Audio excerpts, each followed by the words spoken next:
this show. Going to take another call. I'm going to pull up T, he, him from Missouri, who says there might be a better way to respond to the look at the trees argument and the problem of evil. T, how are you? I'm doing well. Before we get started on that, can I just make a quick response to the last call? Yeah, make it really, really quick though, because he's not here to defend himself. Yeah, I don't want to do that. I just want to give him something to think about maybe before he calls into the next show. I don't really see a difference between extreme skepticism and cynicism. And I don't see how he doesn't end up at solipsism if he just presupposes solipsism instead of an afterlife. That's like, how do we know NDEs aren't just the brain coming out of the jar and getting plunged back in? But anyway, I don't want to drag it into a discussion. Okay, so what you wanted to talk about, looking at the trees, look at the trees argument and the problem of evil. So take us through it. Yeah. So usually the typical atheist response to this is, the problem of evil. And I feel like when that response is given, it does a couple things. One, it validates like any presumptions that theists might have about atheists being, negative, mean-spirited type people. And also it puts them on their back of their heels in the conversation, where kind of cuts off the conversation, and then they start going into, the fall of man type arguments. I feel I have a way to more meet them where they're at. I'm like 40 years old, a little over 40. So when I was a kid, there was a magician named David Copperfield, and I watched David Copperfield make the Statue of Liberty disappear. And my brother was right next to me when I watched it, and I was amazed. And he looks at me and he's like, they just use mirrors, right? And just like completely reduced it. And I feel like atheists and theists do the same thing. Like when atheists look at the world, we still see magic in it. It's just we don't see like the rabbit magically appear out of the hat. We recognize that it took years of sleight of hand and all these like perfections of techniques to develop this thing. And if you really think about it, like that's more amazing than someone just being able to like poop something out of existence, like, and have no explanation for it. I feel like, to kind of answer back with a more of that approach would kind of meet them where they're at and continue the conversation and maybe give them an alternative way to look at it. Yeah, I kind of agree with you. I mean, the look at the trees argument itself is pretty much just presupposing something, and I'm all for trying to meet people where they're at. I think that the only difficulty where anything could arise here is that generally you get, in my experience, you get two kinds of people who are using the look at the trees argument. The first kind is kind of people who've grown up in kind of insular communities, who've not had that exposure before to kind of these arguments. They've heard maybe the preacher, or they've done a little bit of internet research, and they've heard this argument and thought, that's really, really good, I'll use that on an atheist.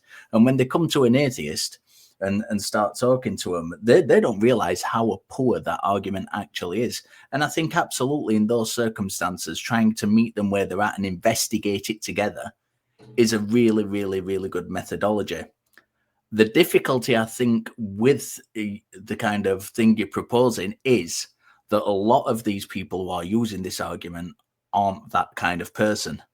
And a lot of them are, practiced apologists who know it's a bad argument and try and attempt to use it anyway, and try and use sleight of hand, if you like, themselves to kind of dismiss any atheist response. And I think that's probably why you get these hard pushbacks from atheists against those arguments with those people, because you're kind of, when someone's trying to, and evidently in some cases, use that sleight of hand with you and try and they're just presupposing something, and then they're trying to kind of they're trying to just simply win the argument and get a gotcha in there.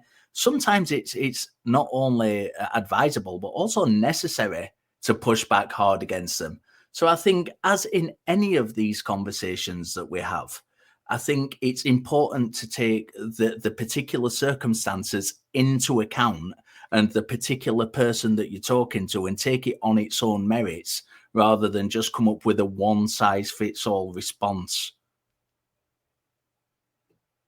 Yeah. Yeah. Real quick, do you know how? Oh, go ahead. Oh no, you go ahead, and then I'll chime in afterwards. Oh, I was just going to tell you guys. Do you know how he did make the Statue of Liberty disappear? No, I'm not familiar with it. No. I don't want to spoil alert on a 40-year-old magic trick here, but I'm sure you'll be fine. Yeah, I think you're okay. He had these two towers, and he pulls up a curtain in front of the towers, and then goes to the back of the crowd and gets down by the speaker, and he uses him going back to the speaker and the volume of the music to hide the vibration of the stage moving, so that one of the towers blocked the Statue of Liberty. So, and that just kind of goes to show that when you think something like NDE is the obvious explanation is an afterlife, maybe the obvious explanation isn't so obvious, you know? It's like... Yeah, but I did want to kind of go along with what Richard was saying, that it really does depend on who you're talking to. And I know before I really got into doing like these call-in shows or really started having conversations with people, I had thoughts of like, well, maybe I can do this in a kinder way than these other people, and maybe I can just help people understand, and that's a great goal. And I want for everybody to be able to have those kind conversations where they can just try to understand each other's perspectives and work to learn about truth together. I think that's an ideal situation, and for some people it's great. For some people it works very well. After doing this show and other shows, I've noticed not everybody likes to go with you there. Like Richard was saying, there are some people who just want to win, or they just want to smuggle in some very problematic ideas. And there is a time and a place to be aggressive. And I think that that's something that we can't get too burdened by.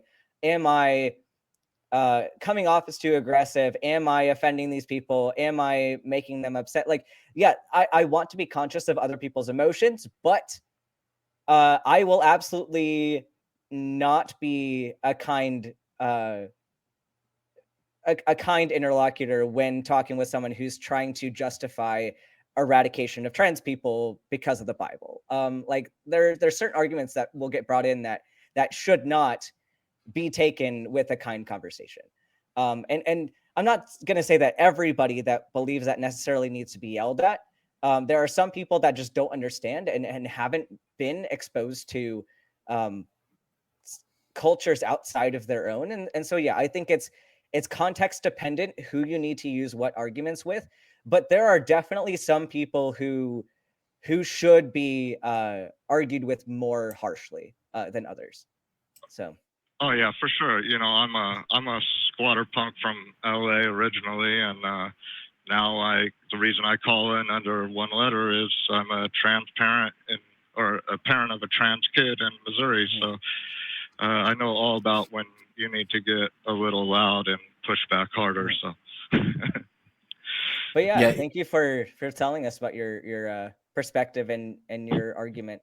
I'm sure that'll help a lot of people who want to have some gentle conversations with friends and family and things.